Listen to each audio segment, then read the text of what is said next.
Ciso. Oh, it's fabulous! A strike to get you up off your seats.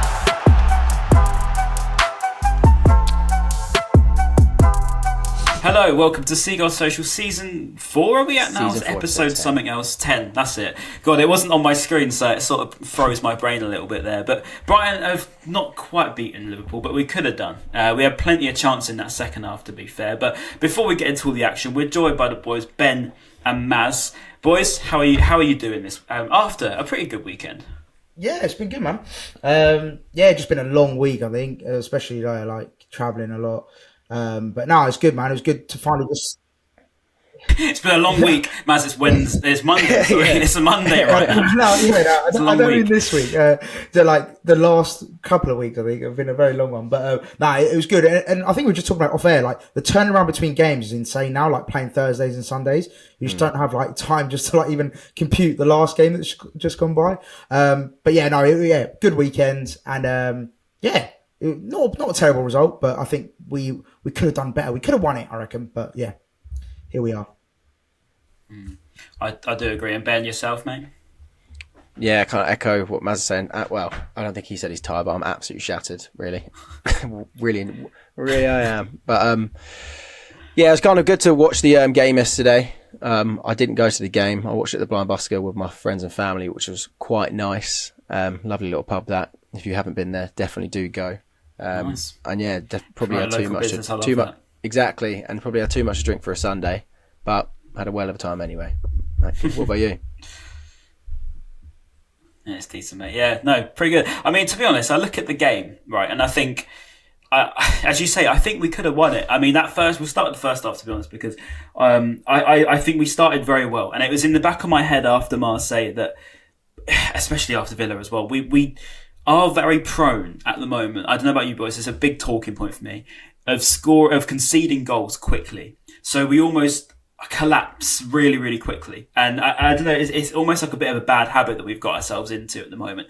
And as soon as that second went in, as soon as that second for the penalty got given, I just thought it's happening again. And I don't know about you, Matt, I can see you nodding and agreeing with me. As soon as that happened, I just thought, are we getting another one of those where we're just going to collapse? Yeah, no, I completely agree with you. I think it's happened a lot recently, like even going 1 down against Bournemouth. And then, we saw in Marseille what happened, going 2-0 down within like 3 or 4 minutes, was it? Or around that. It was only 80 seconds or something. Yeah, literally a minute and 20 seconds or something. Why did it be so much longer? 80 seconds then. And then like you said, against Liverpool, 1 minute or whatever it was. It is happening a lot recently. And I think that's down to, defensively, we are looking much worse than we were last season. And I personally think it's down to losing Caicedo and McAllister. I think that pivot we had it was a best blend of everything. We had Caicedo tracking back, like protecting that back four, and then you had McAllister sort of being that puppeteer or whatever you want to call it, just pulling the strings in the middle as well. And I think we had a bit more protection last year compared to this season. But in saying that, I think Baleba will come good, and I think he'll add that protection, hopefully, with time to come. I think we're really struggling defensively at the moment. I think that is generally down to Caicedo. I know a lot of us don't want to admit it, but I think losing Caicedo has shown that I don't think we're as defensively solid anymore. But like I said, that can change with Baleba and hopefully maybe a little bit of tinkering and some consistency in lineup. That's what I was going to say. I think just losing Caicedo is bad enough, but then not having the consistent spine, what people call it on football Twitter and all that sort of shit, but having the same goalkeeper and having the same two centre backs week in, week out, that are used to passing the ball around the back is so key. And the fact that, Dunk and Igor, that was the first time they played together competitively, I'm pretty sure. Verbruggen as well came in after 2 games of Jason Steele, where Jason Steele shipped 8 goals, I think. Yeah, and then when you put it like that, 8 goals in a week. I know, it's rough. And then obviously, I was quite surprised when he started against Marseille. And then, he had a kind of another mistake. That was Jason Steele. We're talking about Verbruggen, who had a mistake in him as well. He was probably the biggest culprit that led to the penalty. Just having no consistency there in defence is also a massive issue, as well as not having Caicedo and Mac. Yeah. I do agree to an extent. I think I think it's a really good talking point, to be honest. I wanted to mention it early on because it was bugging me before the Liverpool game, and I was just thinking, and I actually did speak to De Zerbi about it as well, which I haven't actually released, so I can just do the quotes on it, to be fair. And it was one of them where I thought, we just seem to we go from a team that looks so world-class, and we will get on to us looking world-class in a minute, don't worry, this isn't a negative pod by any stretch, but I just wanted to get this thing out of the way, just thinking, we go from looking so good, and then we just look for about 5 minutes maximum, I'd say, just like a team that's never played together before. And it happened at Villa. If you go to Villa, we had, I think it was Watkins scored the first, wasn't it? And then it was just what just happened, because all of a sudden 15 minutes later we're 3-0 down. Marseille, 1 minute 28 seconds, all of a sudden it's 2-0 down. And it happened here, and we were 1-0 up, cruising in a game that we've controlled so much, and then we're 2-1 down just before half time. So it's a weird theme. I think, you may be right, it may be the consistency stuff, but I'd argue that we are looking better under Carlos. I'm glad you mentioned Baleba here, because I don't know, him and Igor were very, very, very reassuring, weren't they, Ben? Yes, they were very, very good. I think that partnership between Dunk and Igor could be something special. And we know that Van Heck and Dunk work quite well together, which is good, seeing as Webster, will he ever start for us again? Or will he start consistently for us again? Unless there are some injuries. Doesn't look like it at the moment. So that partnership looks pretty good. And Baleba's so good. When I saw him that he was starting, I thought we actually have a chance here. Because my pre-match prediction was like 3-1 Liverpool. Someone who can tackle, mate. Someone who can tackle. It's insane. It's nuts. Honestly, just that strength in midfield as well, we've lacked for so long. And I think we can see as well, like he's still lacking fitness-wise, like match ready. You can tell, like, was it against Chelsea away in the Carabao? Obviously, he went down with cramp, and then he went down with cramp again yesterday. Twice again. Twice, and got a yellow card in the process. That was amazing, though. Like, he got up after the first time, managed to make a challenge, I think, and then went down again. And then he got a yellow as well. But I think once he's got his full match fitness, like, in him, like, if he's that good when he's, arguably lacking match fitness, imagine how good he's going to be when he's fully fit. 19 as well. Yeah, he's 19 as well. Yeah, and I think once you have, like, I think Gross and him work quite well, actually. Until obviously, like you said, we had our dodgy couple of minutes. But that could be a potential little partnership there. I think Gross and Baleba in centre midfield. And I actually really like that front four, front four of Adingra, Matoma, Joao Pedro, and Ferguson. I think Ferguson's been a bit off it. I know he's been struggling with fitness and stuff, but he did feel a bit off it yesterday and previous games that he's played. But I think that's purely down to him just not being fit or ill, whatever he's. Oh, Ryan, you can tell me this, but someone on the flight, I'm not going to name any names, but someone told me and Mads that he doesn't like football. He's one of them ones like Ben White and Benoit Suakota that doesn't actually like playing football, and he does it just as a job. We got told, but we don't know for sure. I don't know. Yeah, which made me think, and I'll do some digging. Yeah, and I asked a question. I was like, when a player doesn't like playing football, do you think, compared to a player that likes playing football and has a passion for it, if Evan Ferguson had a passion for the game, do you reckon he'd be even better? And that's a question for you, Ryan. Or do you reckon he would still be the same ability? I don't know. It's surely a good point, if you love doing something, I don't know, you just maybe, have that extra little bit. Yeah, and I think you're down to harder, because it's obviously harder to motivate yourself to do something you don't want to do. It's like, with doing a job you just hate doing it's the worst. And this is not to be horrible, by the way. I've had to do the same thing, but it's just nasty, right? And I think when you've got Ferguson. Look, he's got the best job in the world. To compare that to anything like, nursing or anything like this, or crazy jobs out there, right? It doesn't compare. But I think if you're being paid that amount of money, surely that's enough of a motivator to get yourself going. But I do think on Ferguson, though, I do think he's actually been ill. Based on De Zerbi's quotes, he seems to be quite. Maybe because he's 18 and taking a bit of time to not only recover with that, but get up to speed in the Prem must be difficult after you've had an illness or after you've carried an injury or whatever. But I don't know. I think in that first half particularly, I thought that first goal, we'll go to that now. Because, so I just want to put a disclaimer out there. It happened in a flash. That it could just be a rumour, by the way. I do want to say that. I'm not saying it's Bible. I'm not saying it's Bible. It was something that was told to us on the plane, just as a disclaimer. We don't know if it's true at all. Yeah. Bronze medal. Bronze medal. Yeah, bronze medal on Twitter. Yeah, I don't know what's below bronze. Yeah, you don't even get a medal. That's how poor the just like a number 4 or so. yeah, exactly. But yeah, what I was going to say is blocked my brain. So Adingra has obviously got the first one. Sort of caught me napping because I thought up until then we played very, very well. We were pretty much all over them for a good sort of 20 minutes, I'd say. Pretty dominant, getting a few chances in there and playing our normal stuff, which was really reassuring. I mean, we've gone into a few games recently where we haven't even started well. We've essentially just started pretty poorly and then played well in the second. This time, controlling the game. And it's actually Alexis McAllister who's given the ball away to Adingra. What a finish. Return of the Mac, look, I will give credit to Mac at the end, but I think that finish from Adingra, he's caught him sleeping, hasn't he? And it's a great finish, isn't it, man? Yeah, unreal. I thought it was brilliant. And do you know what? I thought it was a bit harsh people saying it was like McAllister's fault because Van Dijk killed him with that pass. I think I'd put the blame more on Van Dijk, to be honest.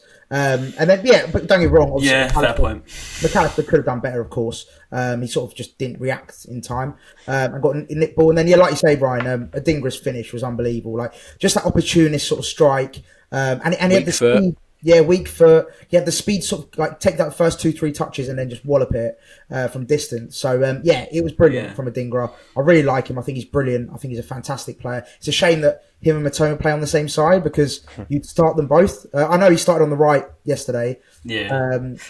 If you could fit them both in, you would because I think they're both fantastic players and they both deserve to start every week. But really well taken goal. And it was sloppy. And all 3 goals were gifts, weren't they, really? But yeah, the first one definitely a gift for us and we took it well, I thought.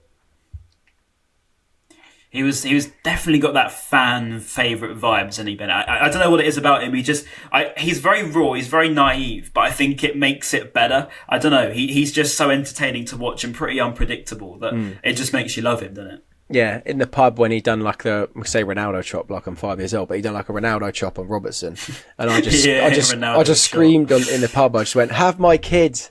That made a few of the people in the pub laugh. But yeah, like he says, you just never really know what he's going to do. He's quite an unexpected player, unpredictable, like you said, and it was just always really exciting when you have a player like that. When you got similar to Knockout, I guess, just so unpredictable, really tricky, gets people off their seats, and that's exactly what Adingra does. I'm very happy to see that he's actually doing well on the right because I think on the first couple occasions, maybe during pre-season when he played on the right, it didn't look as good, but now he seems to be getting better on the right, which is where he's probably going to find more minutes, to be honest, because I think Maz mentioned you're not going to be starting ahead of Matoma when Matoma's fit, are you?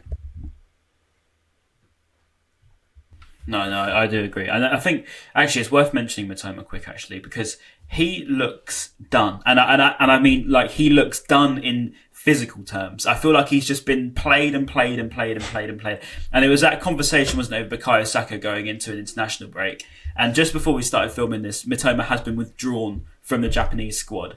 I don't know if it's going to be one of those that's club related. Yeah, thank God for us. Obviously, this is always one of them, isn't it, where you're like, you know, if you're a young player, well, no, he's not so much young now, but if you're a player, you want to play as many games as you can, a short career. You want to play for your nation. But at the same time, how much do you have to balance wanting to play for your team, you know, because it's only a matter of time before an injury comes his way, isn't it, man? Yeah, no, definitely. I think we've seen, like you mentioned, a few games now where he's still having moments of brilliance. Like we saw Marseille with the assist. We saw Bournemouth, obviously, his cameo and getting 2 goals. Like totally. Yeah, like of course he's still got the quality, but I agree with you. I think we're not seeing it as often, and he goes. I've noticed what he does in games sometimes. He's quite quiet now. Like, well, in the last couple, I think again because of fatigue and he's not able to do what he can do for the full 90. I think he's sort of picking his moments now a bit more selectively, like when to sort of unleash and when to sort of attack players. And I think as a result, he does go missing because of that. So yeah, he hasn't. I wouldn't say he's been like the Matoma we all know and love maybe at times, but then all of a sudden in a game he can just spark and he just finds that moment of brilliance still. So I think that shows a lot about how good he actually is. He can still turn up when he's maybe at his weakest or at his most tired. So yeah, no, I agree. I think a rest will definitely help. I think get him just resting as much as he can during this international break, and hopefully when he comes back, he's the the Matoma we all know and love, and he can keep smashing it as we know he can do. This international break has come at such a good time as well, going into like the remaining 3 games of this horrendous spell of matches. Just like a whole squad needs a rest. That's how it is for these fixtures now. So yeah, it's come at a great time. Thank God for that. Definitely. Mate, Lewis Dunk's finally been called up, and we don't want him to be. Yeah, I know. Because he's another one that's looking physically done. I mean, to be fair, Dunk actually got done a few times, didn't he? In this one, he gave the ball away a few times too. Not to dig out Lewis because you can't do it. I think. Do you know what? It's. Go on. I was actually gonna have this sort of uncomfortable chat. I think past couple of games he has been pretty poor. I'm not gonna lie. Like I think, especially Marseille, like that he just completely missed the ball. They went on and scored. And then again, the pass for the first goal, I want to say, or this, I can't remember. Yeah, the first one. The pass was poor, was sloppy. And I think, there's just been a few occasions recently that he has been sloppy. And we know he's got it in him. We know he's got a mistake and a bit of an OG like back in the day. And he hadn't done it for so long. And we've just, for some reason, in the past couple of weeks, and I think it's down to how many games we are playing. I think that's why we're seeing a few more mistakes creep in, just purely because of the volume of games. Because, I think he had eradicated it quite a lot from his game. But, it's sort of starting to creep back in, unfortunately. Can we talk about the main problem of Lewis Dunk, which is him stepping up for free kicks? Other than training, when they released that clip of him in Dubai, pigging him in top corner, maybe he scored one for Varndine when he was like 14 years old, but I don't think he's ever scored a free kick since. It's a dream, mate. He did. Yeah, Maz probably saw it. Sold us. Yeah. Why is he stepping up to free kicks? We've got Pascal Gross on the pitch, I think, at Liverpool. Against Marseille, it was a key moment. Don't get me wrong. If Dunk's scoring a free kick, the winner away at Marseille that late, it's going to be limbs, like a historic goal. Don't get me wrong. But at the same time, I'm willing to put a historic goal out of the question and put Joao Pedro on it. He's Brazilian. He has to be good at free kicks. Anyone other than a centre-back who's English called Lewis Dunk needs to be on free kicks from now on. I'm sorry. He's the captain. He can do what he wants, but... Just, Dunky, you've had your time, you've had your tries. You had one disallowed against West Brom. I think that's the only one he scored for us, and it didn't even count. No, I think he scored one against Liverpool, I think. Did he score one against Liverpool? Liverpool, when he passed it to the bottom corner. Okay, the one that went under the wall. That was just I wouldn't. Maybe that does count as a free kick, but it's not like a proper free kick because that was controversial as well. Doesn't count as a free kick. No, but to be fair, I get what you're saying. He literally passed it to the bottom corner. Like you want to see him score a knuckleball, like we've seen him do in Dubai. He thinks he's David Luiz. Mate. He thinks he's David. You're not that guy, pal. We love you, Lewis Dunk, but please stop taking. We love you, Lewis Carl Dunk, but please just stop taking free kicks for every Brighton fan's sake. Because when I put a meme up on Seagulls Social Twitter, it does seem like a bit of a waste. Quite a lot of engagement. It does. Like someone was saying, he looks like he's doing a rugby run up, which was from Keane Malibran. I thought that was quite funny, and it's true. Basically, long short. I do get that. Take him off penalties, mate. Free kicks and pens. Free kicks. Penalties. If anything, penalties maybe could have been used to us before Joao Pedro. But, I mean, to be honest, this is the thing I always say with free kicks. Who have we actually got to take them? Do you know what I mean? Like, who is in that squad that is just... They have to. It's not. There's no one there. Realistically, there isn't. But we'll never know. Bar with one against we'll never Man City. know. We'll never know that there is because Lewis Dunk takes them all. He never gives anyone else a chance. Someone said it was funny the first time, Lewis. We need a new set piece taker. Funny the first. Talking of set pieces, set pieces. I did want to bring this up actually. Did you know, boys? I'm sure you do know. Is this a stat about us being poor at corners? No. Oh, damn it! Because I want to know that. Oh, okay. No, this is without Joao Pedro's penalties, penalty goals, he'd be on 1 goal this season, which I think perfectly sums up his, let's be frank, absolute howler of a miss yesterday when he blazed it over. Oh no, I can't dig out Joao like this. I can't dig out Joao. I'm sorry. It has to be spoken about. Had me on my feet applauding. We've got to talk about it. He had me on my feet applauding when he tracked back 60 yards. I'm just saying that was one of the best trackbacks for a striker I've ever seen. That was fantastic. I'm not digging out Joao. I can't do it. No, I love him. I love him. Let's just put it out there. I do love him. However, he has shown at least 3 or 4 times now that for some reason he's struggling. He has misses. He has missed a fair few sitters since his time here. And like I said, if you take out his penalty goal, we hired Bruno back, mate. That's what it is. Yeah. But if you take out his penalty goals, he'd be on 1 goal this season. Now, I mean, look, and I'm not That's knocking him mad, because yeah. it's his first season in sorry, not first season in Prem, but first season in Premier League for us since he's moved from Watford. But like, yeah, I just feel like his finishing does need to improve, especially if you're going to play him. I know he's not playing him as a number 9, but if he is going to want to play as a number 9 or as a striker, his finishing has to improve. I'm sorry, but he has to be more clinical than he has been so far. But I just want to caveat all that by saying I do love him as a player. I want him to start. I like him in the 10 role. I think he's very, very good. It's just, his finishing does need improving, in my opinion. Not to say I'm some clinical striker, but he doesn't. I get what you're saying to a degree, but I think I haven't actually seen his chance back, to be fair, but I can imagine it seemed to Anywhere happen on quite target. quickly from where I was. I mean, anywhere on target. One of them ones. Yeah,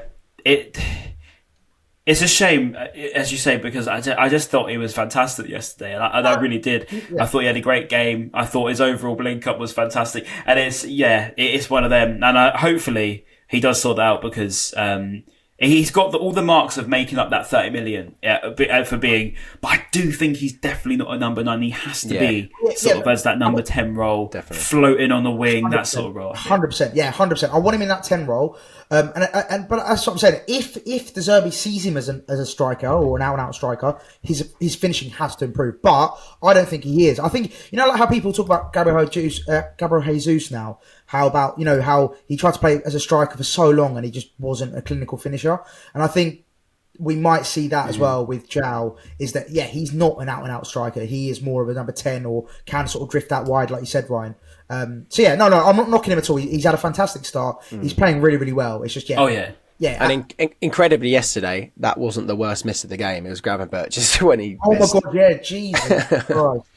That was an absolute howler. What happened there? Oh, when he hit the crossbar. My memory's gone. What happened? It's like an open goal. Oh, the bar, yes. Yeah, my God. The cross back post. Mate, I'd already sunk back in my seat at that point. I thought that was a goal.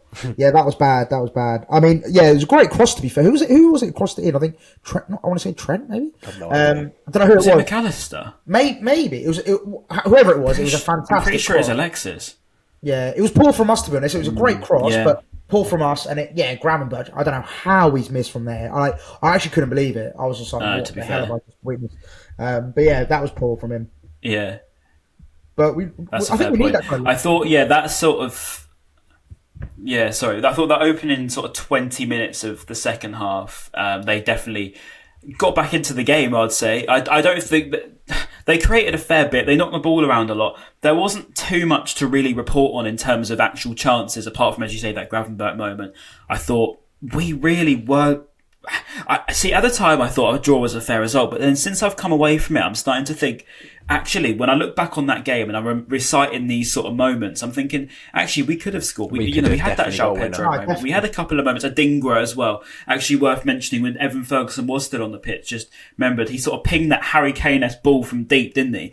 And it's a great pass, by the way. Adingra has latched onto it. He's already beaten his man. And I think it was Alisson's made that save. I think with his hand. It was a great save, by the way. Yeah, I remember. But that ball from Ferguson. Yeah, outright. Nice. Nice to see he's got that in his locker. Yeah, I noticed that he loves. Yeah, agree. I noticed very Harry Kane-esque, like you said, Ryan.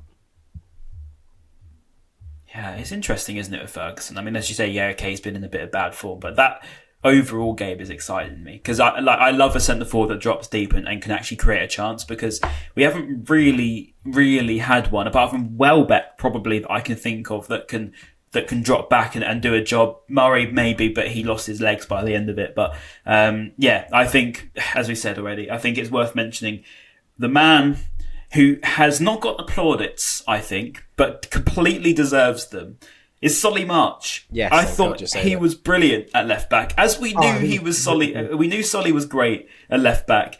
He had the job of dealing with Salah when obviously it's a Salah that knows that Estupinan's out. He knows that Lamptey's out. And it's a Salah that has scored, okay, he got 2 goals again, but on the most part of that game, he didn't do anything really. And I thought that Solly, full credit, deserved all the plaudits there. And I think he made the Who Scored Team of the Week as well. Ben, any words on Solly's performance? It's just very good. Very nice to see that he can still do that job at left back. 'Cause I think it was Graham Potter that put him on that left wing back role, and we thought that worked really well. So to see that he still got it after the past year that he's had under Zerbi being one of our main threats with goal with the goals and assists that he's had. It's just nice to see that he's another option for us at left back when we're going to have all these fixtures, and it's probably not the last time he's going to have to play at left back this season, to be honest, until January. I actually think as well, like I said earlier, I actually like that, that front four we had. And I think in a weird way, like having solid left wing back or left back frees up obviously the right wing role. And that could actually maybe be not a blessing in disguise, but it could be potentially like a nice sort of refreshing sort of take on the team. And we could see Adingra slot in there. You could see it basically opens the door for another player to come in and press. So obviously I want Purvis Stepinian back ASAP, but in his absence, I don't think it's the end of the world having Solly March there, because mate, you remember he had his unbelievable stint, at that period of time where I think we were touting him for like, I think he won player of the season that season, wasn't it? When he was playing left. I think it was when he got injured under Potter. It was that spell when he was really, really good there. Yeah, I remember he was getting touted. We were raving about how good he was and how he should win it. Yeah, we were shouting him for England. Yeah. So I think he's a brilliant option at left wing back, and I think a lot of us, well, I speak for myself, I forgot that he was an option there. Do you know what I mean? When Pérez Estevina got injured, I was like, do we have anyone else that can sort of play there? Obviously, Lamptey's... No, to be fair, I actually did back Solly there, because I think, as you say, he did prove it so well, and I think he was actually on for our player of the season, wasn't he, back then? And then he got injured, as you said, in that February, and then it went to Ben White, I think, because Leeds hijacked it. But I actually do think Solly was on for that player of the season then. Yeah. He was very, very good, as you say. I don't want to just repeat everything you just said, but it's very, very exciting, that versatility we've got in this squad, because... As you say, when we've got this many games coming up, especially big games that we've got, obviously when we come back, it's City. Then we've got, I think it's Ajax at home, I think is the next game at home. So there's probably another one in between. I think Fulham's coming up too. So there's some tough games. Every game's tough now for us. Yeah. And it's a new sort of era we're in. And actually on the back of that Marseille game, it's worth noting that you could just tell the experience that we've gained just from the first game at Athens to the game against Marseille. Obviously, I didn't get to give my opinion on this. And I think that that's only going to help us the more and more we do it. And I think that, the more and more games we play, as De Zerbi, I think we're just learning on the job. I think you even saw it during the game at Marseille and during the game even at Liverpool, where that worry we had at the beginning of the podcast of we concede very, very quick goals. And my worry's always been, do we come back well enough? And probably on the basis of the last 3 or 4 months, I'd say no, we probably don't come back into games when we concede first. I do worry that we're just going to go and capitulate as we did at Villa. You come into this game, we've scored again, and it's the same as Marseille. It's Lewis Dunk has helped us out here, and it's a set piece, funnily enough, Ben, as we were talking about, we don't really score from set pieces. I couldn't believe my eyes, to be fair, but it was one of those where it felt like we richly deserved it. Yeah, 100%. Like you said, every time we kind of get a corner, I'm just not hopeful anything's going to happen. Although we did have that one chance early in the half where it was a nice corner move. But putting balls into the box, I can't remember the last time, from a corner anyway, the last time we've scored from one. But luckily this one was from a free kick, so the curse didn't really continue there. It was just... Dunk Spurs, what comes to mind, but I can't think of any others. It was just nice to see Dunk get a goal after, kind of the shaky moment he had against Marseille when he had a mistake there. Just if anyone was going to score and get us back into the game, I was just glad to see it was Lewis Dunk. I was just going to say as well, on that as well. I thought it was actually a great finish from Dunky, first of all. But he's definitely got that in his locker. We know that from set pieces especially, he's great in the air. And he's actually quite good with his feet, as we see by his range of passing is outrageous. So, as much as it was like Donkey scored, it was actually like, it was a great finish, to be honest with you. So with the pace of the ball and the way he sort of just cushioned it in, great finish. Just a very... All thanks to a Robertson mistake as well. Could have happened to a better bloke. Could not have happened to a better bloke. They weren't good. Yeah, to be fair. And actually, I think it was Solly that put that ball in as well, who notoriously has some fantastic crosses on him.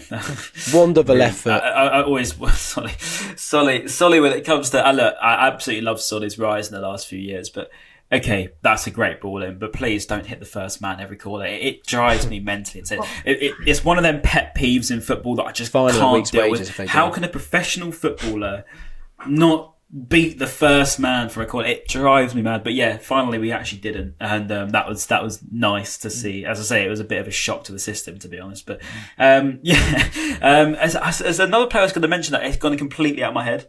But I feel like I've just done so many player mentions. Igor, that my brain's did we ever actually do Igor properly? Yeah, I think maybe it was Igor. Probably Igor. Did we mention Igor? We only did very briefly. Yeah, it was probably Igor. Yeah, it's worth mentioning because I think him, Van Hecker are very good, and I think it's harsh the goal return we've had. I think because Jan-Paul, I thought has been really good since this season. He majorly surprised me. I didn't think he had it in him what he has got in him. Igor was. I probably, as you say, Ben, played his best game. It's hard to determine. I thought before the game it was Van Hecker was our second best defender with Dunk. But after that, I'm now thinking, to be fair, I mean, he's got this Achilles injury now. I might keep him out for a bit. But I don't know about you, Maz. Igor really, really surprised me again, a bit like Van Hecker has done this season, is actually we do have some very good depth and actually we just need to give them more time. Yeah. Well, I think the first time we saw Igor was Athens, wasn't it? When he started that game. That was the first. I'm pretty sure. Yeah, first competitive. That was it. First competitive. Yeah. And I'll be honest, that game against Athens with Van Hecker, I was a bit like, I'm not sure. I was sort of, the jury was out a little bit. I know it was only his first game, but like on that basis, I was a bit like, not too sure. Like he looked a bit sluggish. He looked a bit, not the best on the ball, but then like. Do you? I actually am surprised you say that. Basically, I wasn't impressed at Athens. I know there's a lot of mixed reviews. No. Yeah, because I thought he'd done well because there was a lot of pressure on him on that game because he was the Dunk replacement, getting balls fed to him constantly when Dunk wasn't there. Yeah, I just thought, well, we conceded 3 goals. I'm not saying it was all down to him, but I just wasn't as impressed with him in that Athens game, but. Since then, I think he's looked much better, like in the Carabao Cup against Chelsea, and of course yesterday as well. He looked really, really good. So yeah, I think he's definitely grown as the game's gone on. Of course, he's got to adapt, and unfortunately, like Ryan said, he now that injury hopefully doesn't sort of like keep him out too long, and he doesn't go out the team because I think it'll be a really interesting partnership, especially left-footed as well with the left-footed centre back, as we talked about with Colwell last season. I'm pretty sure he's left-footed, isn't he? Yeah, exactly. Yeah, like. How important that is to have that, I think, that option. Because as we saw with Colwell, that was so important last season. Just having a left-footed centre-back was so key to how well we played. And I think that could be a massive weapon for us, having Igor, the left-footed, I can't even say that phrase for some reason, left-footed centre-back. Having him as an option will be great. And it'll be interesting to see who he goes for. Does he go for Van Hecker? Does he go for Igor? I don't know who I'd pick at the moment. I think they're both equally very good. Yeah, I think it's a common theme for me here. It's just we need to give these players time. I mean, it's so easy on social. I mean, they come on and they're just like, not good enough. He's played the game. Not good enough. He needs to do this. And he's not as good as Colwell. He's not as good as Caicedo. Not as good as McAllister. But actually, I think that Gilmore's filled McAllister's role quite well. I thought Baleba isn't Caicedo, and that's a whole conversation itself. But I really don't think he's a very different to Caicedo. I think more of a powerhouse. Not really someone we've seen apart from probably Bissouma. But Baleba gives me that. He's rapid, really, really quick. It completely surprised me how quick the boy is. But I don't know about you, Ben, but like just giving these players time to integrate and grow and learn on the job. Yeah, all Maz, it's up to you. Oh, no, go on, man. Yeah, I was literally just looking because I remember during the time before Athens, which was the 21st of September, Igor hadn't played competitively, and we were thinking does Zerbi not like him? Is there a reason why he hasn't featured at all when there have been chances for him to actually play? But now he's been thrown in it and it's paying off. It's like makes you think, why didn't we see him sooner? But then like we kind of say, he probably wasn't ready. A bit like Baleba, it's taken him a little bit longer to get into the team and finally start, which was great. And now we're kind of reaping the rewards from it. Just having those two in the team filled me with so much more confidence when I saw them starting against Liverpool. Which bodes well going in the future because obviously it hasn't been a bit in the best spell recently to be a Brighton fan, which is crazy because of how well we have been doing, and it's looked a bit shit at times, to be honest. Obviously losing 6-1 is never going to look good, but I wasn't as hopeful for the remaining few months before January with the games that we've had constantly and how the squad's going to react. But when you've got Baleba coming in, sort of another option, and Igor showing that he's actually pushing to be at one of the starting centre backs, it fills you with a lot more hope going into Jan. Definitely. I'm glad you mentioned that, because I think Dunk mentioned it, didn't he? De Zerbi's mentioned it, that we are in a weird patch where we don't quite know what's going wrong. There's no real set. I don't know. There's no real set thing that you can identify as wrong. Like you could question the mentality at Marseille, you could question the mentality at Villa, but then second half you couldn't, because we came out and we came back, and I thought, okay, so it can't be a mentality thing. But then we did it again at Liverpool, so I thought, oh, maybe it is. And then we came back again, so maybe it's not. So it's a bit of a strange one. Defensive mistakes would be like the really easy thing to just point at, but then obviously you can probably go way more in depth as to why those defensive mistakes are happening. And if I had to put one bet, it would be the inconsistency in defence is the issue there. You're playing with players that haven't played together constantly. Verbruggen, Duncan, Igor have never played together, and they're the ones constantly passing the ball around with each other. So mistakes are going to happen. They might do it in training and practice those sort of sequences and routines and training together, but on the pitch it's obviously way different. So those mistakes are obviously very more likely to happen when they haven't played with each other before. No, again, not to sort of repeat what Ben's just said, because I think it's bang on. But yeah, I think it definitely comes down to like why things are going wrong. It's definitely like I tweeted about it yesterday. I just think we're playing out the back. I've got no issues with, and that's how we play. This is why we've become so good, is because we play out from the back, and that's how De Zerbi wants to play. And I completely, I'm an advocate for that. However, it's when you do see those sloppy balls and you do see that naivety at times, like yesterday with Verbruggen, there was one point where he'd messed up, like literally a minute earlier. I think he'd done a poor pass, and then the ball came back to him and he just booted it long, and I was like, okay, that's like, yeah, but that's so rare to see nowadays. But from any Brighton player, let alone the keeper, especially like I think we're the only team not to have done a long goal kick, so. To see him do that was actually quite refreshing. I was like, do that a bit more. Not every time, but once in a while. Sometimes you do just have to get it out there. No. I think. Yeah. Look, to be fair. Go on. Oh, sorry. No, I was just going to finish. I was just going to finish off saying, I'm all for playing at the back, and I'm not saying Verbruggen has to stop doing it. And if anything, actually do. I want him to get better with his feet. It's just, I just think sometimes once in, every 30 minutes, every 60 minutes, sometimes you do just have to just get it out, just get it out, get rid of it. Cause sometimes we do, that's where the mistakes creep in. And that's when you do make those misplaced passes, which we saw yesterday, happen. And Bournemouth, when Verbruggen passed it for the first goal, I think that's where those mistakes creep in, is where sometimes you just make that wrong decision of not going long or maybe, a more of a mid-range pass rather than just a short pass. So yeah, it's just those little mistakes that we're making, I think, needs eradicating. Yeah. I think, I wouldn't want us to start kicking it along, to be honest. I think the only thing maybe that I would say that would be similar was when, I think it was Baleba's first challenge on the left. This is plucking my memory, to be fair, but I think it was Szoboszlai or whoever it was on the left at the time. And they came across, and I think it was Baleba's man. It was one of his first tackles of the day. And he should have just cleared him out. It had to go out. And he sort of tried to run over it and then pass it. And then he's missed it, obviously. And it was one of them. Nunez, sorry. Yeah. And it was one of those where you think, times like that, just get rid of him. Just clear him out. That has to go out for a throw in every single time. But yeah, there's times like that sometimes where you think, actually the perfection in that part of football is to just get rid of that ball. Yeah. But yeah, anyway, I take your point. I get it. And moving on. I think actually, when you look at it as a whole, because it sounds like we're being a bit negative here, but we're not, because I think that overall we still played very well. As I said, we opened that game up very, very, very. Well, a lot better anyway than we have done recently. I think, as you say, when you put it back to last season, you look at it last season, we didn't have the pressure. We had no one really looking at us. We've invited this pressure because we deserve the pressure. We have been one of the best footballing sides in the league for some time now. So we deserve the pressure, but also we need to cope with it. And I think the lucky thing is we've got De Zerbi to do that, and I think that he will. And I think, as I say, it is a learning on the job sort of thing, and we will get there. But I don't know. I think we were a lot better than probably we're giving credit for here, because I thought actually on the base of the game, that is a win against probably one of the most informed teams in the league at the moment. Yeah.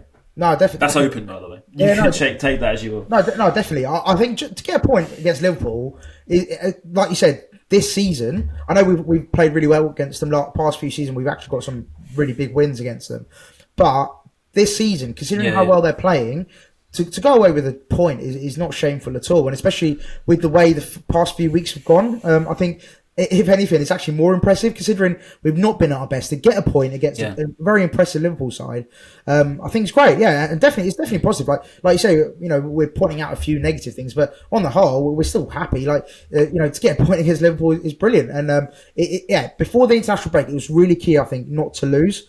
And I think the fact that we got a point out of that was huge. To go into that international break off the back of a loss, I think that could have been. Potentially going into City would have been awful because obviously City now have lost. Was it 3 in the bounce? Three in the bounce. Yeah. Which I was gonna say because that was worst team in the league. I was gonna say there was a really, really interesting stat that came out before the game, which was how recently did each Premier League side lose back-to-back league games? Yes. And it was City. December 2018 was the last time that happened, but now that's gone. So up next it was Brighton from 2022 in October. So now we've got the best streak of, well, how would you? I don't even know how you would word that. Basically, we haven't lost consecutive. Best streak on the bounce back. Yeah, literally. And then up behind us is Crystal Palace. Surprisingly, they haven't lost back to back since. That is surprising. Which is really surprising. I'm just going to quickly have a look at it and get open. Yeah, they haven't lost since back to back games in the league since March 2023. Then it's us October 2022, which is crazy. Okay, it's not that long ago then. For them, I know, but the fact that you think about it, you've had a. It's just pre-season in between then. Yeah, it's just the fact that ours is pretty 4 months 2018 is outrageous. That is mental. Not anymore, baby. That's crazy. It's our stat now. But I think they're going to now be licking their wounds, and they're going to come back next week. And I know we're going to do a preview separately, but I don't think that's helped us. But to get a point against Liverpool, that's going to put us into the international break much more confident and actually in a much better space. I think going into it. No, I do agree. I think it's all very positive still. I think we've got a lot to be excited about at the moment. The future is still very much Brighton, and I think I don't know. I think probably a good time for the international break. Yeah, you caught on with that. I think it's a good time for international break, as you say, because it's a time to refresh for the majority of the squad. There is still quite a lot going out though. To be fair, obviously, Mitoma's come back. Ansu Fati's been called up this morning last night. Sorry. As a last-minute call up to Spain. So congratulations to Ansu. As much as probably we want to see a little bit more from you at the moment, Ansu, if you can, mate, that'd be good.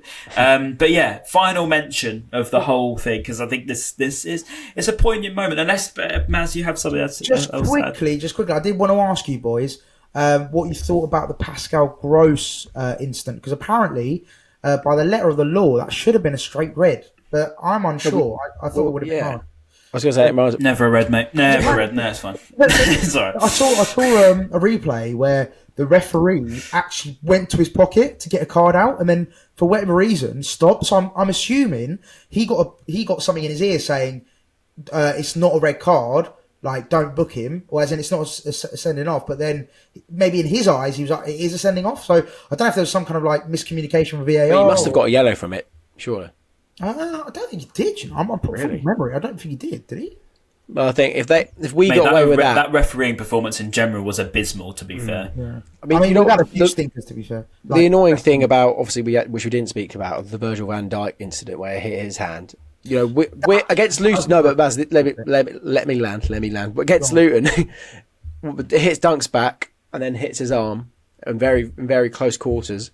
And the same's happened to Van Dijk. I'm not saying I don't think any of them are a penalty, by the way. I'm just saying. But then we get that, Van Dijk hits his leg and then hits his arm.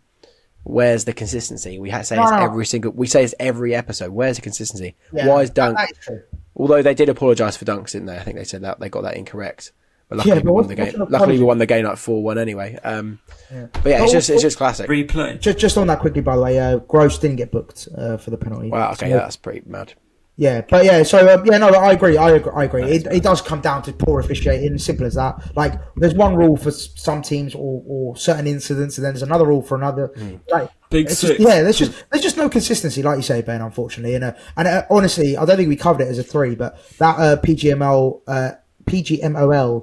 release of audio release was just a shambles. Like how that audio's like, how that even exist? Like, referees just sitting there going, "Oh yeah, check complete," and he's going, "No, it's wrong. Pull it back." And he's like, "Sorry, I can't do that." It's Can't like, do that now. what is happening? Like, it's the laws as well, because then I saw Mike Dean obviously have a spat with Paul Merson, and then he's like, "Well, it's the laws, Mercer. You can't do anything about it." I get that. But the laws are dumb, and I think that's the whole point. That some of the laws are ridiculous. The laws change all the time. The law changes season. Yeah, why can't you literally just change that? Just change that so you can go back. You can go back 20 seconds. Yeah, honestly, it's back. My brain can't handle it. But yeah. There you go. It's another. I've got to shoot in like 2. I've got to shoot in like 2 to 5 minutes. So we good to wrap up soonish, please, boys. Thank you. What were you going to say there, Ryan? Alexis McAllister deserved the plaudits, I think. At the end, it was nice to see Roberto De Zerbi putting his arm around him. That was lovely, I thought. And, mate, just come back. For God's sake, get your money for a year, right, and then come back, if that's all right. But no, full credit to Alexis for that, to be fair. Yeah, that was really nice to see. He did. So that's how you leave a football club, with grace and decorum. You don't have to go out and just refuse to play and it's just crazy. But yeah, thank you, Alexis, for that. It's very much appreciated. Not that you'll ever see this. A great example of how to leave a football club, like you said, Ryan. That's very, very true. And that's the pod title as well, by the way. Cool. Return of the Mac. I think that's sorted. What's that? Return of the Mac. Return of the Mac. Yeah, thank you for the goal. That was nice. But yeah, also thank you for the applause at the end. We're not friends during the game, but we can be friends afterwards, and it's nice that there's a mutual respect, that's for sure. But yes, I think that's just about everything covered. Make sure you're liking, commenting, subscribing. Comments below. What do you want to do? Probably something about either Solly, maybe, or Adingra, or Dunk, or I don't know. Your choice. Adingra, why don't we just because of that goal was pretty nice, to be fair. In the comments, and then do another pod title. All right. Well, you can think of that whilst I have dinner. All right. You're gonna figure that out. Yeah, fair play. Okay, cool. Right. Anyways, Return of the Mac in the comments. Nice one. Right. See you soon. After probably who's next? City. International break. Before City. Anyway, until then. Yeah. Until then. See you in a bit. Peace. Cheers.